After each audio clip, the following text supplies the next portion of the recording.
Hello, beautiful souls. So today we are here with another day, and today's lesson is yet another beautiful one. And so today's lesson, as Jesus says it, is a springboard for vision. Much like yesterday's lesson, where yesterday's lesson was the true pathway to vision, which is God is in everything I see. Okay, good. God is in everything I see. Today is now another step further when we say God is in everything I see because God is in my mind.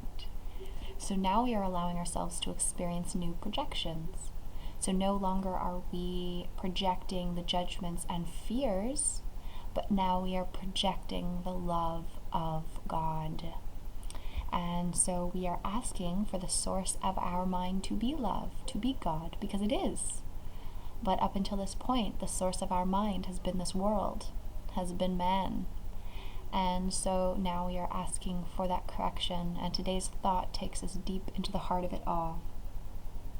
So Jesus is saying that from this idea will the world open up before you, and you will look upon it and see in it what you have never seen before. Nor will what you saw before be even faintly visible to you. And this is what's beautiful, is when a completely new vision comes into our mind, where we see the new world that is shining in light and truly the depth of love here instead of what we currently see here in the world. And so this is what we're asking for today, this new vision to come to our mind so that we may remember what is true. It says, today we are trying to use the new kind of projection. We are not attempting to get rid of what we do not like by seeing it outside. Instead, we are trying to see in the world what is in our minds, and what we want to recognize is there. Thus, we are trying to join with what we see rather than keeping it apart from us. That is the fundamental difference between vision and the way you see. Because currently the way that we see is wanting to keep everything separate, everything outside. As long as the bad guys don't come in my home, I'm safe. As long as, the bad abusers stay out there, then everything's okay. But what we're realizing is now we want to see the source that is in our mind, which is God in this world. So we're asking to see God in this world and know God in this world. So that is what we can see in our brothers instead of anything else that was there before. The crimes or anything that anyone committed.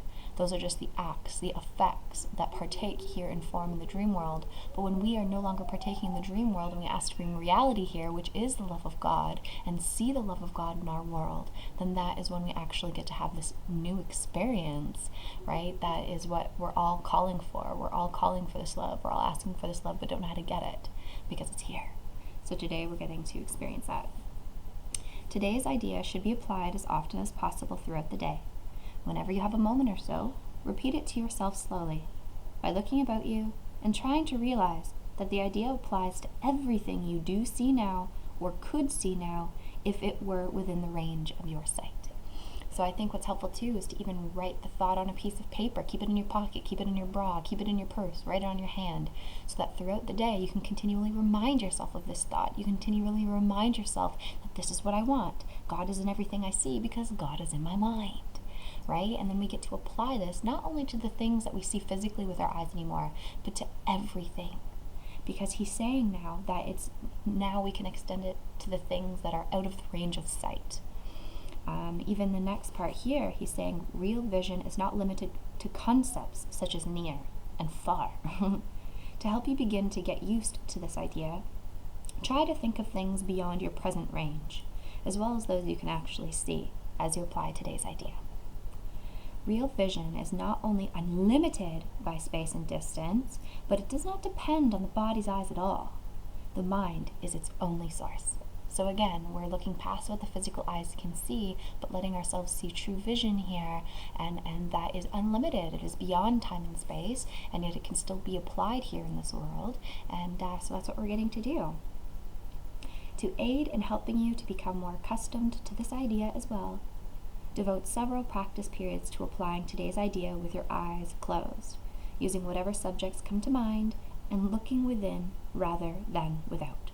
Today's idea applies equally to both. So we can go inward and apply the idea, look outward and apply the idea, and extend the idea all around the world to things that our physical eyes can't even rest upon.